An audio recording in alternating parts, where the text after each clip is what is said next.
Magandang araw mga banateros. Malupit po ang ating topic ngayon. Ako po, sisimulan natin yan sa matinding mga nalaman ho. Nalaman ho natin ngayong araw na ito. May isa pang involved na isang congressman ako. Gago! At the same time ho, mga kababayan, ay meron na naman po pinaplano sila kay VP Sara Duterte. Naku talaga. Gago! Oh. Alam mo dati nung panahon ng mga dilaw, ang uso lang noon tanimbala. Ngayon ang uso na ay tanim. Oh, mamaya pag nasagot niyo yan, ako, baka yan ang itanong natin para sa ating Panoche Buena. Gago! At syempre ang bago nila isa pang panakibutas sa kawalangyaan nila ay ang paghuli sa isang senador. Nako.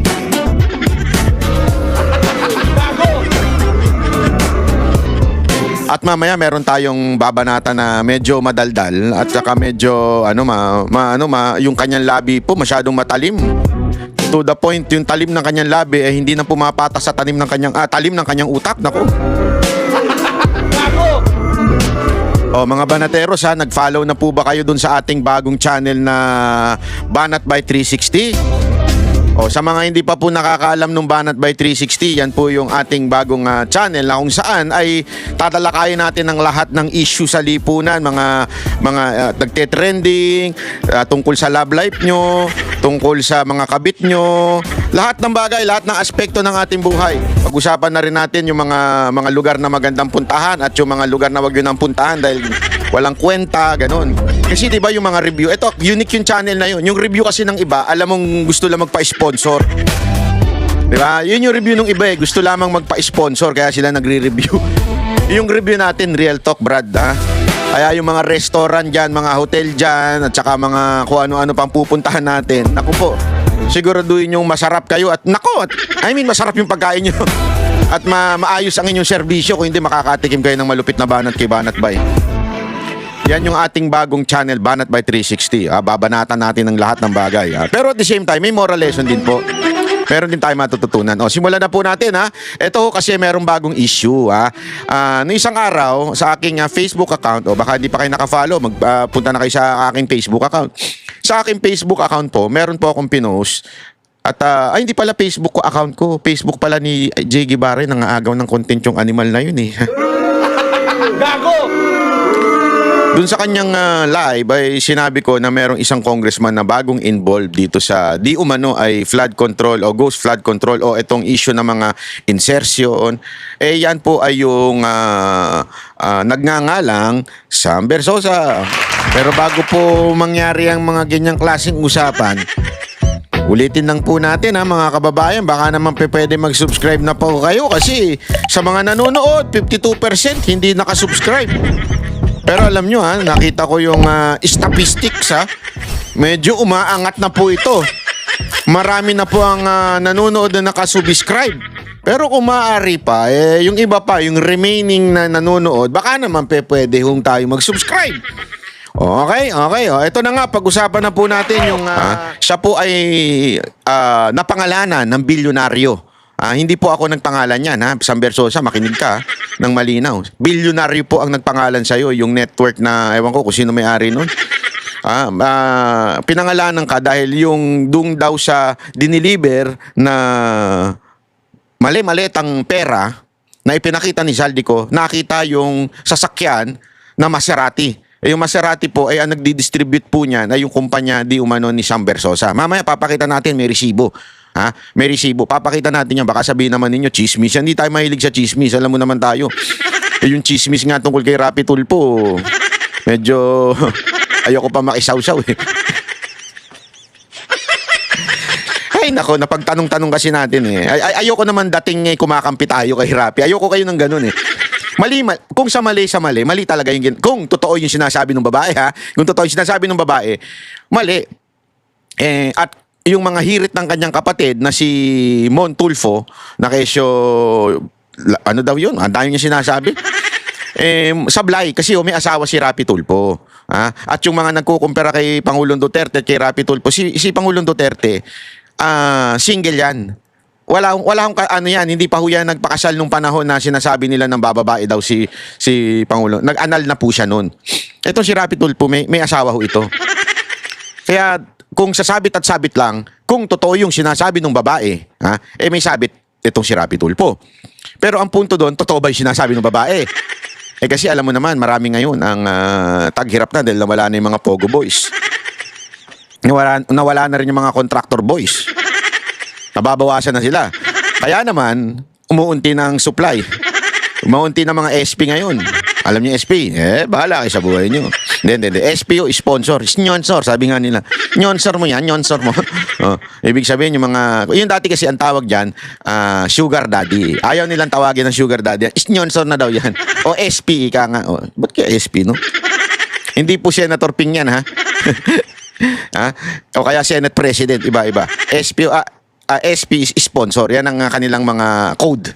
Ngayon, kumihina na negosyo. Kaya...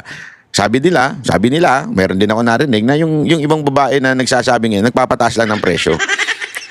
Yung amount. Pero yung katotohanan, kung sila ba ay invited, may katotohanan daw kasi nag-post, tapos binago-bago yung post. Napaghalataan to lalong guilty. Kasi inedit-edit yung post. Siguro pinagsabihan, oy, wag mo nang i-post yan. Alam kaya nung asawa ni Senator Rapi Tulfo? Alam kaya nung asawa ni Senator Rapi Tulfo na ganun ang pumupuntang magaganda sa kanyang Christmas party? Naku po. Hindi kasi alam mo, yung post na yon, gusto ko lang i-discuss ng bahagya ito. Kasi marami nagsasabi, 'di ba? Meron pa nga time minsan nasisilip sa Senado mga magagandang babae. Meron daw kasing kwento-kwento. Kwento-kwento lang naman 'to, pero ako confirm ko. Ayoko na magsalita. May kwento-kwento daw na yung mga staff daw sa Senado, yung mga magagandang staff daw dyan, staff daw ni Senator Rapi. Alam mo, sa loob-loob ko ito usapan at isipang kalalakihan lang. Siyempre, para ka namang ganahang pumasok. Pumasok sa trabaho, sandali. Linawin natin, Pumasok sa trabaho, siyempre, magagandang tanawin. Yung iba, ang gusto nila yung nature lover. Di ba? Yung mga ganyan nature lover. Mahilig sa nature. Ito, mountain lover. Gago! Malay nyo lang naman. Mahilig si Senator Rapi Tulfo sa mountain. Di ba? Kaya siguro mountain lover yan. Kaya kailangan yung mga pupunta dyan, mala mountain. Gago! Diba? Hindi, para naman siyempre ganahan kang pumasok kaysa naman isipin mo, papasok ka, tapos makikita mo, kunwari yung mga staff na nasa opisina mo, kamukha ni Laila de Lima, di ba? Dahil hindi ka gaganahan ng pumasok. Di ba? Ano ka gaganahan pumasok nung kamukha ni Laila de Lima? Di ba? Utsang, kamukha ni Vice Ganda. Ano ka ba? Gago! Kaya siguro, kung totoo man yung sinasabi nila na magaganda ang staff ni Rapi Tulfo, siguro lang gusto lang niya yung pumasok lagi. Dahil alam mo, ito. Alam naman po natin lahat, di ba, na si Senator Rapi Tulfo ay mainitin ang ulo. Pag mainitin ang ulo mo, kailangan mo talaga ng mga fresh air, ika nga. Gago! Hindi, siyempre, pag mainitin ang ulo mo, gusto mo yung nature, di ba? Fresh air.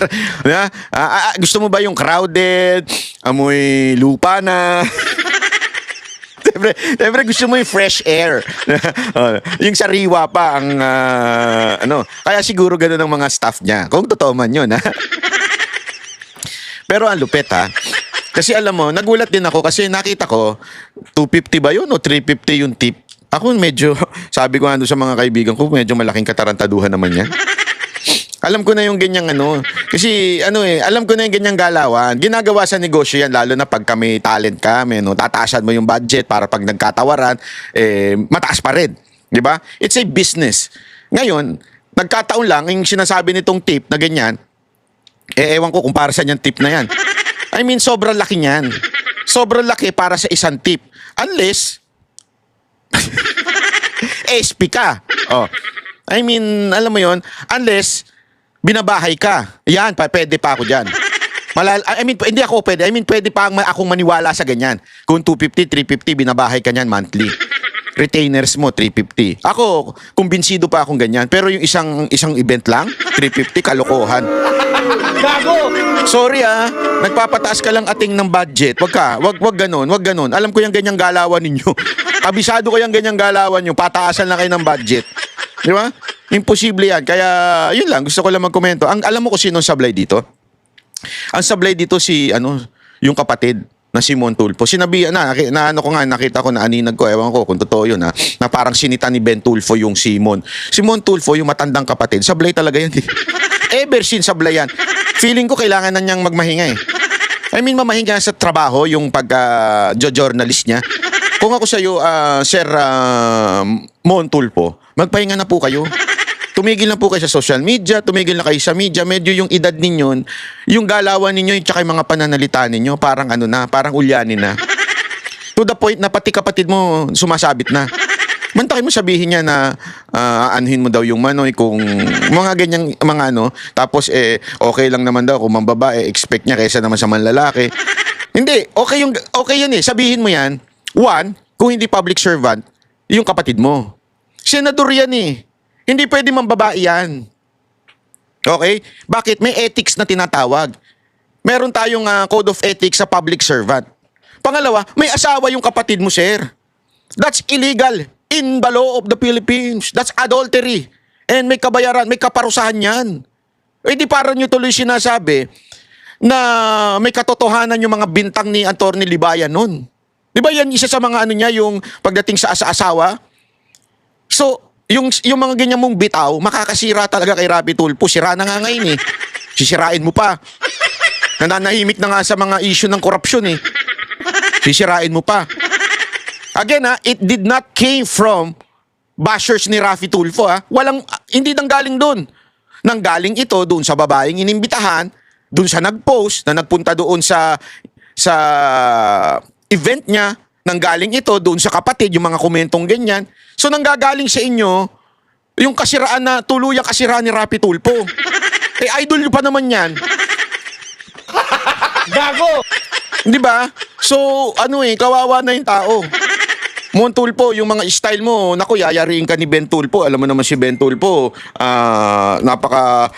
straightforward din nun eh, na tao. Pagka meron siyang, alam mo yung yung nag-post? Puro filtered yung niya, yung video niya. Ay, picture niya. Hindi naman ganyan sa personal yun eh. Hoy, bakit mo alam Banat Bay? Hindi, kwento-kwento lang sa akin. Sabi tuloy nitong isa may nag-post eh. Baka naman may konting 30 pesos kayo. Subscribe na kayo. Siya nag-post, gago rin eh. Ito. Ano ba sinabi dito? Tapos bibigyan mo pa ng dahilan na ang mali ay tama. Okay lang ang babae, wag lang ang lalaki. Kung gawain mo at estilo mo yan, magwala ka hanggat gusto mo, wag mo kaming idamay. Naku po. Si Ben Tulfo ito nagsasalita. Inaano niya yung kapatid niya. Alam mo, tama rin naman kasi talaga eh. Sablay ho si Mon Tulfo. Kaya nga, alam mo, eto kasi, bakit? Si Kiko Barsaga, sinuspend dahil lang sa mga komento niya. Dahil lang doon sa pasayaw-sayaw, yung ganun-ganun. Senator Soto, ano ang basihan ng ethics ninyo dyan sa Senado? Okay lang ba yung ganitong klaseng senador sa inyo? Na may issue ng ganyan? Kasi whether i-deny pa nung babaeng na interview, wala namang ibang halatang tinutukoy kung hindi si Senator Rapi Tulfo. Hindi nyo ba iimbestigahan man lang? Akin, imbestigahan man lang yan. Kasi may mali talaga po. May mali talaga kung totoo yung sinasabi ng babae. Di ba? And you have all the capabilities of doing it. Bakit hindi nyo isumpina yung babae? Yung nag-post, bakit hindi nyo isumpina? Dalawa kasi magkaiba pa pala yun. Nakala ko parehong babae. Magkaiba pala. Iba pala yung na-interview ng isang vlogger na di umano inaalok daw siya ng 250, something like that. At iba pa yung umattend sa Christmas party na mga starlet. Iba pa pala. I mean, Mr. Senator, Senate President, this is something wrong. Are we allowing this kind of attitude sa ating mga member o mga senators? Bakit? Kung gusto ninyong malaman talaga ang totoo, o unless dahil nasa majority si Rapi Tulfo, hindi nyo naiimbitahan, alamin nyo. Akin, sabi ko sa inyo, gitna ako dito eh. Hindi ako dito. Gitna ako dito kasi yung mga ganyang karakas ng mga kababaihan, alam ko yung galawan na yan. Alam ko yung galawan na yan. Kaya, ipatawag nyo. Ipatawag ninyo. At papaliwanagin nyo, totoo ba to? Kasi this is a crime. If this is true, this is a crime. Di ba? So if there is a crime to be, sana muntik na mangyari, kung totoo man, mapigilan. Kasi niyuyurakan ang dignidad at imahe ng Senado. So, imbitahan nyo yung dalawang babae na yan. Alamin natin. Ay, alamin nyo pala. Sorry naman. Hindi ako kasali. Pasensya na. Gago! Hindi, magaling ako mag-imbestiga. Kung gusto mo, ako mag-imbestiga para sa kanila. Kaya ko imbestiga niya at malalaman ko kung totoo yung presyo o hindi. Diba? Maliho yan, sir. Kasi kung si Kiko Barsaga nga, ang bilis-bilis na sinuspinde dahil sa mga maliliit na issue, ito, malaking issue ito. Diba? Yung malaking issue, ba't hindi nyo pinapansin? To the point, yung kapatid mismo ang parang nagko-confirm. Si Mon Tulfo mismo nagko-confirm na okay lang babae yung kapatid niya. Sir, hindi tama yan. So, dapat imbestigahan yan. Kasi ito nga ito nga ang bagong revelasyon ngayon ng bilyonaryo Iniimbestigahan na ngayon ng bilyonaryo. Dapat tingnan din natin yung mga ganire. Ito. Panoorin natin to. Tila mas lumulutang pa ang kaugnayan ni dating Congressman Sam Versosa sa Maserati na lumabas sa expose video ni Saldico. Alamin kung bakit sa exclusive agenda report ni Joash Malimban. Iniimbestigahan na ng Bureau of Customs ang luxury car na nahagip sa umano'y expose video ni resigned Congressman Zaldico. Kasunod yan ng ulat ng Billionaire News Channel kung saan natukoy ng aming team ang official documents ng nasabing sasakyan. Sold and registered ito sa Sukali Trading mula December 18, 2024 mula sa importer na Brilliance Auto Corporation. Matatanda ang inilahad namin sa unang bahagi ng aming ulat na na-trace ang registered address ng Sukali Trading sa building mismo. Sukali Trading, okay? Tandaan natin linawin natin. Para lang malinaw. Noy expose video ni resigned Congressman Zaldico. Kasunod yan ng ulat ng Billionaire News Channel kung saan natukoy ng aming team ang official documents ng nasabing sasakyan. Yan. Sold and registered ito sa Sukali Trading mula December. Sold. Sabihin, binenta doon sa Sukali Trading. Ibinenta doon sa Sukali Trading. Sold and registered. Ibig sabihin, nakarehistro sa Sukali Trading yung Maserati. Na naandoon sa loob na kung saan nag-deliver si Zaldico ng mali-maletang pera. Bilyon. Nandyan yung registration na silip ng bilyonaryo. Sukari Trading. December 18, 2024 mula sa importer na Brilliance Auto Corporation. Ang importer ay Brilliance. Tandaan na lang natin Brilliance Incorporation, BI. Yan ang importer, BI, Brilliance. At ang bumili, Sukari. Ibig sabihin, ang nag-import, Brilliance, ibinenta sa Sukali o doon nakapangalan, doon nakarehistro. Matatanda ang inilahad namin sa unang bahagi ng aming ulat na na-trace ang registered address ng Sukali Trading sa building mismo ng networking company na Front Row. So, nasa building ng Front Row yung Sukali. Okay? So, yung Sukali Trading, yung bumili nung kotse, nakatabi ang mali-maletang pera, ang bumili nun, o yung pagmemay-ari ng kotse na yun, ay, ang address ay Front Row, na alam naman natin kay Sam Versosa. Okay? So alam natin yan, siya ang pinuno ng Front Row. Ibig sabihin, ganito yan, para mas may paliwanag natin ng gusto. Ang bumili ng kotse na yon, o may-ari ng kotse na nasa loob ng mga maleta na pera, nasa gilid, ay walang iba kung hindi naka-address at nakatukoy kay Sam Versosa. So parang, ang tinatanong ngayon ng bilyonaryo, kotse mo ba yan? Kasi nakarehistro sa inyo yan. Sa address ninyo. Again, hindi pa sumasagot si Sam Versosa at this moment. Yan ang sabi ng bilyonaryo. Pero yan ang tinatanong ng bilyonaryo. Yang kotse na nakita na yan, nakarehistro yan sa Sukali at yung Sukali, ang address dyan mismo sa Front Row, which is yung Front Row ay pagmamay-ari ni Sam Versosa. O sabi nga nila, isa sa may-ari. Kasi gano'n naman ang networking usually corporation yan Co-founder nito ang celebrity at dating kongresista na si Billionario Sam Versosa. Ang kumpanyang Modena Motorsports Incorporated ang nag-iisang authorized distributor ng sasakyang Maserati sa buong bansa. Ilang beses naming sinubukan kunin ang panig ni Versosa. So yun ang isa sa mga ang exclusive distributor ng Maserati. ay yung kumpanya na yon, which is ang nag-opening noon, ang nagpo-promote niyan, kahit tingnan nyo pa hanggang ngayon, ay walang iba kundi si Sam Versosa. Pero hindi ito kailanman tumugon sa aming mga mensahe. Kumonsulta kami sa ilang mga abogado at opisyal ng pamahalaan na may sapat na kaalaman pagdating sa kalakaran ng luxury car importation. Tumanggi silang magpakilala, pero ayon sa sources na aming kinonsulta, indikasyon ng conduction sticker na dumaan mismo mula sa kumpanyang Maserati patungong authorized distributor ang nasabing sasakyan. Muling nakakuha ang So, yung nag-i-import, sinasabi dito sa dokumento na to at nakausap nila, ay sure na naimbenta doon sa tao kasi meron na ngang conduction sticker. Rehistrado na, ika nga. News Channel ng ilan pang transaction documents. Sa isang BOC document, direkta ang importation ng kumpanyang Brilliance Auto Corporation sa kumpanyang Maserati mula sa Modena, Italy. So, ibig sabihin, totoo, hindi lang isa ang in-import ng Brilliance. Okay? Nakuha rin namin mismo ang invoice ng Maserati sa Brilliance Auto para sa naturang sasakyan. April 18, 2022, issued ang order kasabay ng dalawa pang Maserati MC20 Nako. at tatlong Maserati Grecali GT. At hindi lang isa, ibig sabihin talagang nag-i-import yung Brilliance. Okay? Malinaw dyan na nag-i-import talaga sila ng Maserati. Ang kabuang halaga aabot sa $600,000 o approximately 35 million pesos. Ito ay kahit na ang Modena Motorsports lang dapat ang authorized distributor sa buong bansa. Ayon sa kinonsulta naming sources, isang malaking posibilidad na tinitingnan dito, pagmamay-ari rin ng company owner ng Modena Motorsports, ang Brilliance Auto. Kaya So, yun ang sinasabi kasi dapat yung Brilliance Motor lang ang maging exclusive distributor. Pero parang ang sinasabi dito, ay Brilliance hindi, yung ano pala, yung isa. So, parang sinasabi dito, yung Modena Motorsports ay Brilliance ay isa.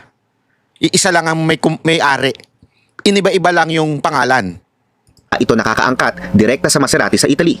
Pinuntahan namin ang building kung saan addressed ang Brilliance Auto Corporation. Waiting for more than 30 minutes para set ng appointment sa Brilliance Auto Corporation. So na wala pa rin update sa atin. Pinag-antay yung reporter. If makapag isa tayo makakuha tayo ng chance sa makausap itong Brilliance Auto Corporation. Matapos ang mahigit isang oras na paghihintay, sinabi ng ilang staff ng building na wala pa raw maaaring kumausap sa amin.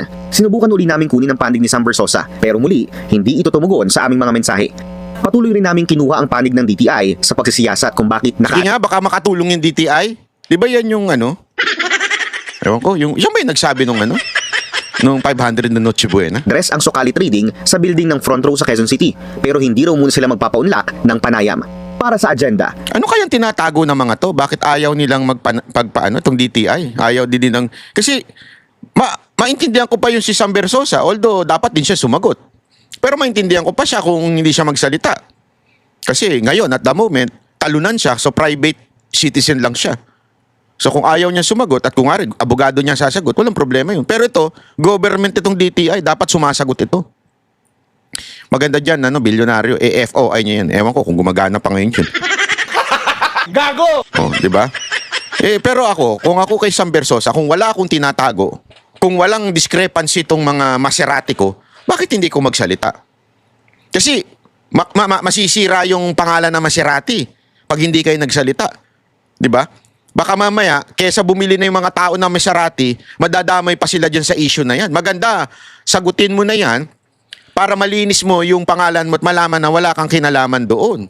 Kasi remember, yung address nung kung saan nakarehistro yung sasakyan na yun, na naan doon mismo sa maleta ay address ng iyong, alam naman natin, na pagmamay-ari o founder ka mismo doon sa front row. Pinagmamalaki mo pa nga yan. Di ba? So sana, sumagot ka. Sana lang. Wish natin yan kasi private citizen na nga siya. Kasi talunan nga siyang mayor ng Maynila. Tumakbo ba naman? Si Yorme ba naman ang kalaban? Hindi niya madadaan yung sa pamimigay ng mga kung ano man pinamimigay niyang spam. Kasi yan ang niyan paandar niyan sa Maynila namimigay ng spam. Akala niya, spam Versosa, spam. Akala niya, alam mo, iba ang kalakaran sa Maynila. Hindi mo dadadaan sa ganyan. Iba kami dito sa Maynila. Ay, Totoo naman iba kami dito sa Maynila. Hindi kami nadadaan sa spam. Nadadaan kami sa isang Yorme, Isko Moreno, kung saan talaga